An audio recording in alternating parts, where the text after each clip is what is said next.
नमस्कार, गिरीश गुप्ता के चैनल में आपका स्वागत है। आज बात करते हैं एक बंगलुरु बेस्ड कंपनी की और ये कंपनी जो है ये ग्लोबल ओईएम्स जो हैं एरोस्पेस और डिफेंस के सेक्टर में उनको कुछ क्रिटिकल कंपोनेंट सप्लाई करती है। कंपनी का नाम है रोसेल टेक्सास और ये जो कंपनी है ये हमारे जो रिटेल निवेशक हैं उनके रेडार पर है। काफ़ी ज़्यादा रिटेल में इच्छुक रिटेल इन्वेस्टर जो है इसको खरीदने की इच्छुक रहते हैं। तो आज के वीडियो में जानेंगे कि आखिर इस कंपनी का बिजनेस मॉडल क्या है, किस प्रकार से ये रेवेन्यू जनरेट करती है और क्या इस भाव पर ये निवेश लायक है या नहीं है। तो पहले बात कर लेते हैं कंपनी के इतिहास की। तो देखिए, कंपनी का इतिहास बड़ा इंटरेस्टिंग है। तो ये जो कंपनी है ये पहले एक कंपनी हुआ करती थी जो 1994 में स्थापित हुई। देखिए, रोसेल टेक्सास की बात नहीं कर रहा हूँ मैं अभी बात कर रहा हूँ रोसेल टेक्सास की एक पेरेंट कंपनी की जिसका नाम है रोसेल इंडिया। तो ये रोसेल इंडिया है, ये 1994 में जो जब स्थापित हुई तो इसका ओरिजिनल नाम था रोसेल टी कंपनी। टी चाय में डील किया करती थी ये कंपनी। उसके बाद इस कंपनी ने 2011 में एक नया वर्टिकल शुरू किया, एक नया डिपार्टमेंट उन्होंने शुरू किया। तो वो जो डिपार्टमेंट है वो एरोस्पेस और डिफेंस सेक्टर में मैन्युफैक्चरिंग और इंजीनियरिंग का काम किया करता था। 2011 में इस कंपनी को यानी ये जो जो इसका डिपार्टमेंट था, रोसेल इंडिया का जो डिपार्टमेंट था जो एरोस्पेस और डिफेंस में काम करता था, इसको डीमर्ज कर दिया गया और डीमर्जर के बाद इस कंपनी को अलग नाम दे दिया गया रोसेल टेक्सास। और इस रोसेल टेक्सास का बिजनेस मॉडल का अध्ययन हम कर रहे हैं। अब इसकी जो लिस्टिंग हुई वो एनएससी बीएससी में 2024 में हुई। तो यानी एक साल इस कंपनी को लिस्टिंग हो गए हैं। लेकिन जो कंपनी ने अपना कारोबार शुरू किया वो 2013 से एक स्वतंत्र कंपनी के रूप में किया।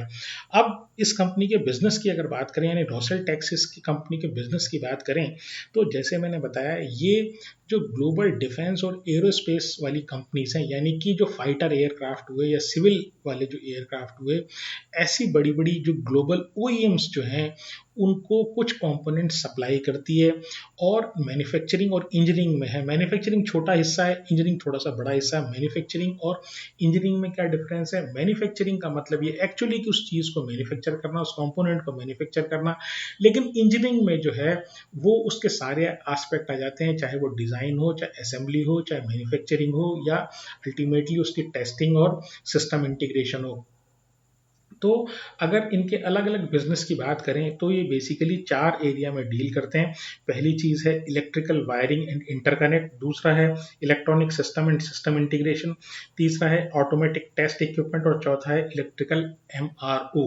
अब इनको एक एक करके बहुत सरल शब्दों में समझते हैं। ओवर सिंप्लीफिकेशन मैंने कर दिया क्योंकि बहुत ही ज़्यादा ये इलेक्ट्रॉनिक्स और इंजीनियरिंग से रिलेटेड है, तो हमारे आम दर्शक आसानी से इसके बिजनेस को समझ पाएँ, इसलिए एक एक करके सरल शब्दों में समझने का प्रयास करते हैं। इलेक्ट्रिकल वायरिंग एंड इंटरकनेक्ट, देखिए कोई भी एयरक्राफ्ट हुआ वो जो है उसमें पावर सप्लाई एक जैसे जगह से आती है और अलग अलग जगह डिस्ट्रीब्यूट होती है।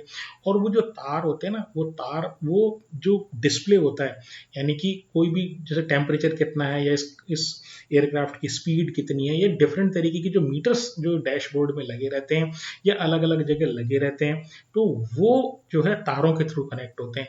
तो जिस प्रकार से हमारे घरों में जो है वो जो दीवारों के अंदर एक तारों का जाल बिछा रहता है वो एक पैनल में आता है, स्विच बोर्ड में आता है और वहां पर आपको अलग अलग तरह के प्लग दिखाई देंगे, सॉकेट्स दिखाई देंगे जिसमें आप प्लग इन करके जो भी आपको इलेक्ट्रिकल सप्लाई का इक्विपमेंट कनेक्ट कर रहा है तो इलेक्ट्रिकल सप्लाई उस सॉकेट से आप ले सकते हैं। तो उसी प्रकार से जो इंटरकनेक्शन है, तारों का जो इंटरकनेक्शन है किसके अंदर, एयरक्राफ्ट के अंदर, जिसको वायर हार्नेस बोलते हैं इंजीनियरिंग के टर्म्स में, तो ये वो इंटरकनेक्शन वाली चीज़ बनाते हैं। वो पहले डिज़ाइन करते हैं कि भाई किस तरह का इस पर्टिकुलर एयरक्राफ्ट में ये किस तरीके से वायरिंग होगी और वायरिंग करने के बाद वो उसकी डिज़ाइन करने के बाद उसका इम्प्लीमेंटेशन करते हैं। तो ये एक्चुअली आप ये समझ सकते हैं कि जो ब्रेन है इलेक्ट्रिकल सप्लाई का, जो ब्रेन है पूरे एयरक्राफ्ट में, तो वो ये डिज़ाइन करते हैं और मैन्युफैक्चर करते हैं। दूसरा electronic system and system integration, इसका मतलब क्या हुआ?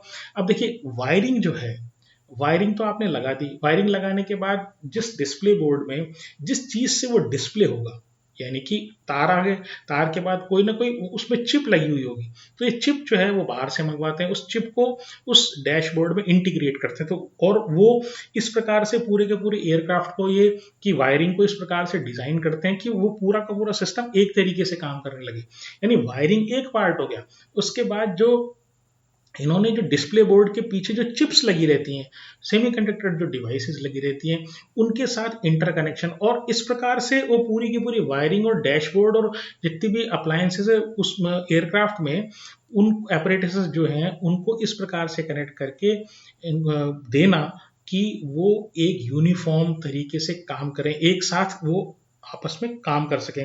तो electronic system and system integration एक दूसरा उदाहरण इसको ऐसे समझ सकते हैं कि देखिए, पहले अगर आपने देखी हो पीसी की जो पर्सनल कंप्यूटर हुआ करते थे, लैपटॉप नहीं, जो पर्सनल कंप्यूटर पीसीज जो हुआ करते थे, उनको कई लोग असेंबल किया करते थे, लोकली असेंबल किया करते थे। तो रैम अलग से ले आते थे, फिर वो कीबोर्ड अलग से ले आ सकते थे, ले आते थे, और हार्ड डिस्क अलग जगह से ले आते थे।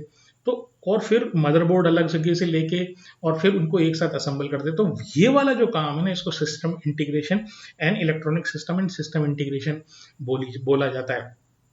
जो तीसरा इनका एरिया ऑफ वर्क है, ऑटोमेटिक टेस्ट इक्विपमेंट, यानी ये सारी चीजें जो हैं इनको टेस्ट करने के लिए ये इक्विपमेंट में बनाते हैं। यानी कि वो पर्टिकुलर चीज खराब है नहीं है जो आपने बनाई, ठीक है, तो जब एयरक्राफ्ट रनिंग में आ जाता है तो उसके बाद भी तो आपको उनको बार बार टेस्ट करने की आवश्यकता पड़ती है ना। जैसे मान लीजिए मल्टीमीटर होता है, जो आप रेडियो वगैरह की शॉप में जाते हैं या टीवी वाले के घर जाते हैं, तो एक मल्टीमीटर होता है जिसको वो लगाकर चेक करता है भाई इस सर्किट में, ये पर्टिकुलर चिप में करंट है या नहीं है, या चिप खराब हुई है या नहीं हुई है। तो वो क्या होता है, वो जब आपकी चीज कोई खराब हो गई या नॉन ऑपरेटिव हो गई या आपको शक है कि भाई ये काम नहीं कर रही, तो क्यों नहीं काम कर रही, तो उसके लिए जो ऑटोमेटिक टेस्टिंग इक्विपमेंट है ना, उस तरह के इक्विपमेंट तो वो भी ये बनाते हैं। इसके अलावा ये इलेक्ट्रिकल एमआरओ, यानी कि मेंटेनेंस रिपेयर एंड ओवरऑल, पुरानी चीज है, अब वो पुरानी चीज खराब हो जाती है तो उसकी रिपेयर है, सर्विसिंग है, ठीक है, ओवरऑलिंग जिसको बोलते हैं, आप गाड़ी को सर्विस के लिए देने जाते हैं, चलते चलते वो खराब हो जाती है या उसमें आपको ये लगता है कि इसको सर्विसिंग की आवश्यकता है, तो इस तरह का जो एएमसी टाइप का काम है ना, वो काम भी ये करते। तो ये चार इनके बिजनेस सेगमेंट हुए। अब आप ये कहेंगे यार बहुत अच्छी बात है कि बड़े बड़े ग्लोबल जाइंट्स को, डिफेंस वालों को, ये अगर अपनी सेल्स फोर्स के थ्रू अप्रोच कर पाए तो कोई ना कोई इनमें खास बात होगी। तो देखिए, खास बात तो है, लेकिन इनको जो ऑर्डर मिलते हैं ना, उसका कारण जो है वो गवर्नमेंट ऑफ इंडिया की पॉलिसी है। अब उस पॉलिसी को बोलते हैं ऑफसेटिंग। ऑफसेटिंग का क्या मतलब?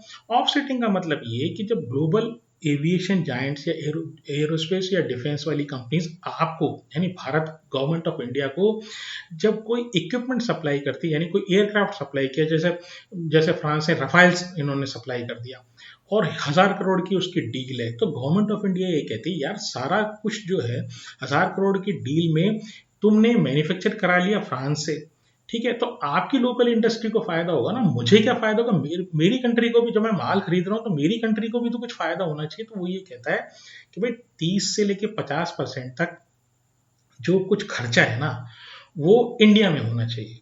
अब वो कंपनी 1,000 करोड़ की कॉन्ट्रैक्ट वैल्यू अगर है, मान लीजिए रफाइल का है, तो 1,000 करोड़ की कॉन्ट्रैक्ट वैल्यू, तो 30 से 50% इंडिया में कैसे खर्चा करेगी? तो वो क्या करती है कि वो कॉन्ट्रैक्ट दे देती किसको? इंडियन कंपनीज को। तो क्या किस चीज के लिए? भाई तुम इस एयरक्राफ्ट का जो है ना, ये पर्टिकुलर पार्ट सप्लाई कर दो या बना दो, हम जैसे कहते हैं ना वैसे बना दो, और बना के हमें सप्लाई कर दो। तो जब मैन्युफैक्चरिंग इंडिया में हुई उस पर्टिकुलर पार्ट की, उस कंपनी के लिए, जैसे रफाइल के लिए, किसी इंडियन लोकल मैन्युफैक्चरर ने कोई पर्टिकुलर पार्ट सप्लाई करके रफाइल कंपनी को दे दिया, तो रफाइल कंपनी पेमेंट करेगी। तो अगर 1,000 करोड़ का है तो मान लीजिए 300 से 500 करोड़ रुपया जो है उसकी कॉन्ट्रैक्ट वैल्यू वो जनरली इंडियन कंपनीज को देती है। इसको बोलते हैं ऑफसेटिंग। अब ऑफसेटिंग से इनको काम मिलता है किसको? रॉसल टैक्सेस को। लेकिन रॉसल टैक्सेस का की एक खास बात और है, रॉसल टैक्सेस जो है एमएसएमई के रूप में रजिस्टर्ड है, और वहां पर रॉसल टैक्सेस का मल्टीप्लायर जो है ना वो 1.5 है।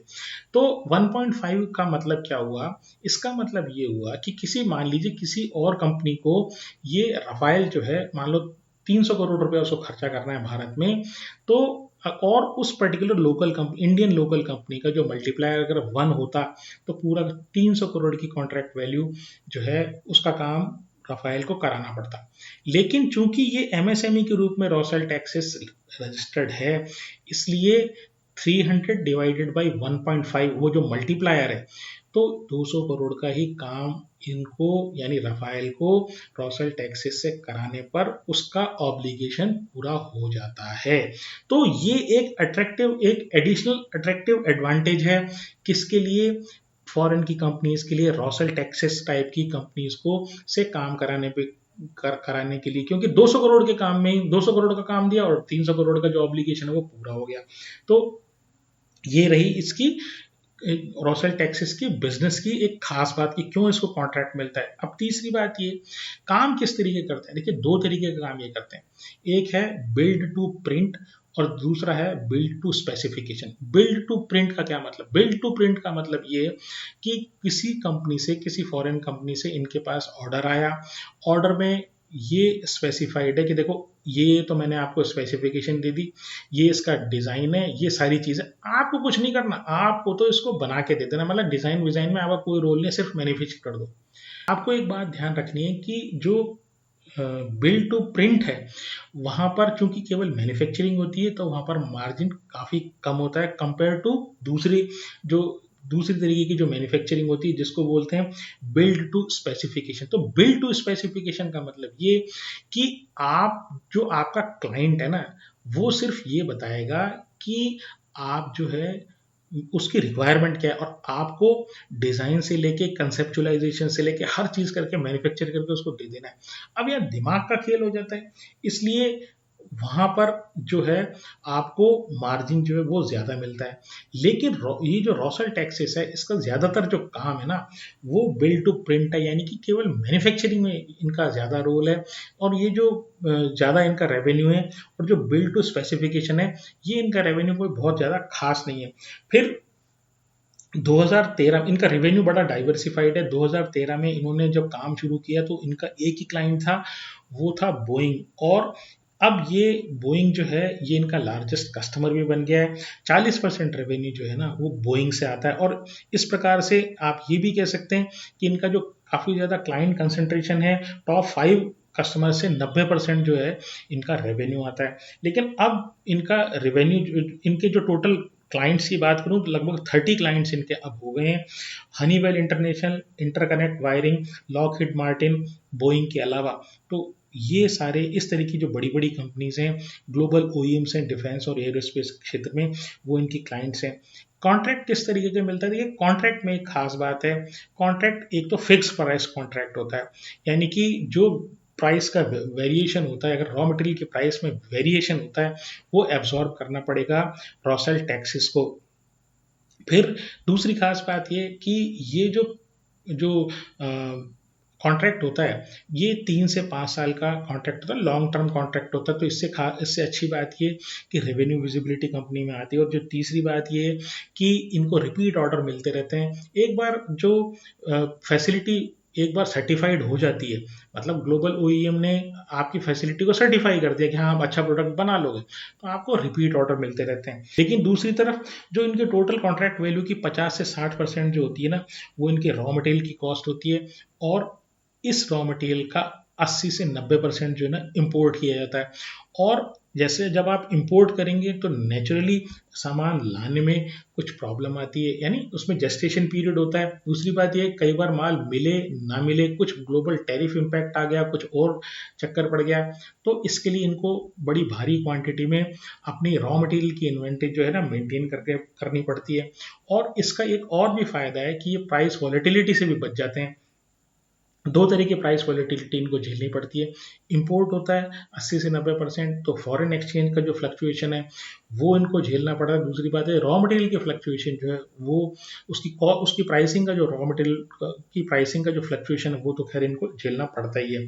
बेंगलुरु में इनकी मैन्युफैक्चरिंग फैसिलिटी है। यूएस में भी एक इन्होंने ऑफिस अभी रिसेंटली खोला है, लेकिन उसमें 5 ही एम्प्लॉई है। वो बेसिकली आप ये समझ लीजिए कि पीआर एक्सरसाइज जो है ना, पब्लिक रिलेशन या सेल्स टाइप का ऑफिस आप उसको समझ सकते हैं। ऑर्डर बुक की बात करें तो 715 करोड़ का इनका इनकी ऑर्डर बुक है। और जो इनको काफ़ी 2 या 3 साल के रेवेन्यू विजिबिलिटी प्रोवाइड करती है। 90% इनका जो रेवेन्यू है वो यूएस से आता है। लेकिन अच्छी बात ये है कि इनका ऑलमोस्ट किसी ये जो 90% रेवेन्यू आता है ना, ये ऑलमोस्ट टैरिफ जो टर्म्स आप लगा रहे हैं उससे प्रोटेक्टेड है, यानी कि इनके कॉन्ट्रैक्ट का कोई प्रभाव पड़े, इनके कॉन्ट्रैक्ट की प्राइसिंग पर कोई प्रभाव नहीं पड़ेगा यूएस में जो टैरिफ लग रहे हैं उनसे। तो बहुत ही अच्छी बात है। अब इस कंपनी की स्ट्रेंथ की बात करूँ, देखिए नीश एरिया में काम करते हैं, वायर हार्नेस का काम करती हैं ये। और ये जो इनके क्लाइंट्स हैं वो ग्लोबल क्लाइंट्स हैं और स्टिकी नेचर है कॉन्ट्रैक्ट का। एक बार फैसिलिटी सर्टिफाई होगी तो रिपीट ऑर्डर आपको मिलते रहेंगे। दूसरी बात ये हाई एंट्री बैरियर है, क्योंकि हर कंपनी को इस तरह के ऑर्डर जो है ना ग्लोबल ओईएम से मिलते नहीं हैं, और उसके लिए आपको काफ़ी तो कैपिटल एक्सपेंडिचर करना पड़ता है और काफ़ी आपको मैन्युफैक्चरिंग एक्सेलेंस दिखानी पड़ती है। अगर वीकनेस की बात करूं तो देखिए लार्ज क्लाइंट डिपेंडेंसी है। ये जो बड़े बड़े क्लाइंट्स हैं ना फिक्स प्राइस कॉन्ट्रैक्ट पे आपसे काम कराते हैं, और ज़्यादातर इनका जो कॉन्ट्रैक्ट आता है जैसे मैंने बताया वो ऑफ सेटिंग से आता है, और ये जो मल्टीप्लायर है इनके पास जो 1.5 का मल्टीप्लायर है इसके कारण आता है।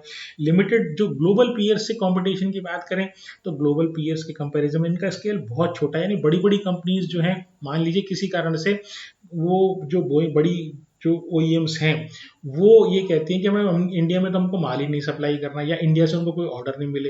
अगर इंडिया से ऑर्डर नहीं मिलेगा तो ऑफसेटिंग भी नहीं आएगी, और ऑफसेटिंग नहीं आएगी तो मल्टीप्लायर भी नहीं होगा। तो इस कंपनी को इंडिपेंडेंटली ऑन इट्स ओन जो है कोई ऑर्डर जो है मिलने की चांसेस उस कंडीशन में नहीं रहते हैं। इसके अलावा जो बिल्ड टू प्रिंट है इसमें इनसे सबसे ज़्यादा रेवेन्यू इनका आता है। इनको तो ये कह दिया जाता है कि भाई ये स्पेसिफिकेशन और ये डिज़ाइन ले लो आप और इसको प्रिंट कर दो, इसको बना के हमें दे दो, तो उसमें मार्जिन कम होता है। फिर अगर इनके मार्केट कैप की बात करूं तो 3700 करोड़ का इनका मार्केट कैप है। आरओई जो 16% का है। डेट टू इक्विटी जो है वो 2.64 का है, बहुत हाई डेट टू इक्विटी है। और जो है पी जो है वो 162 162 का पी है, 162 का पी।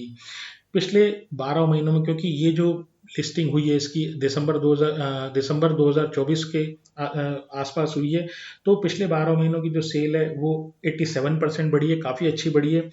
पिछले 12 महीनों का जो प्रॉफिट है वो 187% बढ़ा है, ये भी काफ़ी अच्छा है।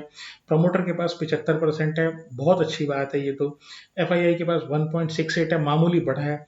डीआईआई के पास जो है वो पहले यानी मार्च क्वार्टर में मार्च 2026 में 3.5% था, जो सिग्निफिकेंटली घट के अब मात्र 0.78% रह गया है। और पब्लिक के पास ये जो माल बेचा है हमारे डीआईआई ने, ये सारा जो है ना पब्लिक के पास आ गया है, और पब्लिक के पास लगभग 2.74% बढ़कर 22.74% हो गया है। तो देखिए अगर मैं ओवरऑल इस कंपनी की बात करूं तो देखिए कंपनी जो है ना हाईली डिपेंडेंट है ग्लोबल ओईएम्स की। उसकी खुद के पास मतलब कंपनी इस तरह की होनी चाहिए जो जिसका स्वतंत्र रूप से अस्तित्व हो, यानी कि वो क्लाइंट्स जो ग्लोबल ओईएम्स के ऊपर कंप्लीटली डिपेंडेंट नहीं हो। तो ये जो कंपनी है ये 162 का पी और ये 2.64 टाइम्स जो है डेट टू इक्विटी का रेशियो। फिर जो बोइंग जो है इनका एकमात्र क्लाइंट है। फिर इसके अलावा जो एरोस्पेस और डिफेंस जो सेक्टर है ना, ग्लोबल सेक्टर की बात कर रहा हूँ, तो वहाँ पर क्या होता है अप्स एंड डाउन्स बहुत आते हैं। अभी रिसेंटली भी मतलब पिछले साल बोइंग में मार्जिन प्रेशर आया था, तो वो अपने वेंडर्स पे दबाव इस बात का डालते हैं कि भाई आप जो है ना अपनी कॉस्टिंग कम करो। अब कॉस्टिंग कैसे कम करेंगे, ये सारा तो इंपोर्ट करते हैं माल। इनका कोई बहुत अच्छा वाला कोई ऐसी चीज़ कोई खास इनके पास है नहीं। लेकिन हमारे रिटेल जो है वो लगातार इस तरफ जो डिफेंस वाली कंपनीज हैं बिना सोचे समझे जो है उसको खरीदे जा रहे हैं। तो ठीक है, जब तक म्यूजिक चल रहा है तब तक सब कुछ अच्छा है, लेकिन अगर किसी भी दिन इस तरह की कंपनीज में ऊंच नीच हो जाती है तो आपने केन्स टेक्नोलॉजी का हाल देखा ना, वही हाल इस तरह की कंपनी का होगा। सीधी की सीधी लोअर सर्किट मारेगी। कंपनी जब तक चल रही है कंपनी में अभी फिलहाल फिलहाल कोई ऐसा इश्यू नहीं दिखाई देता, लेकिन बेटर ये है कि अच्छे वैल्यूएशन की, अच्छे बिजनेस मॉडल वाली कंपनीज को खरीदें। बहुत सारी 2,500-3,000 कंपनीज आपके सामने हैं, तो इसी कंपनी को, अगर आपको डिफेंस में जाना है और इसी कंपनी को लेना है, तो आपको अपने फाइनेंशियल एडवाइजर से पूछना है और उसके सलाह के हिसाब से आपको काम करना है। मेरी इस शेयर में, किसी अन्य शेयर में खरीदने या बेचने की कोई राय होती नहीं है। अगर आपको मेरा प्रयास पसंद आया हो तो चैनल को सब्सक्राइब करें, वीडियो को लाइक करें और शेयर करें। नमस्कार, धन्यवाद, जय हिंद।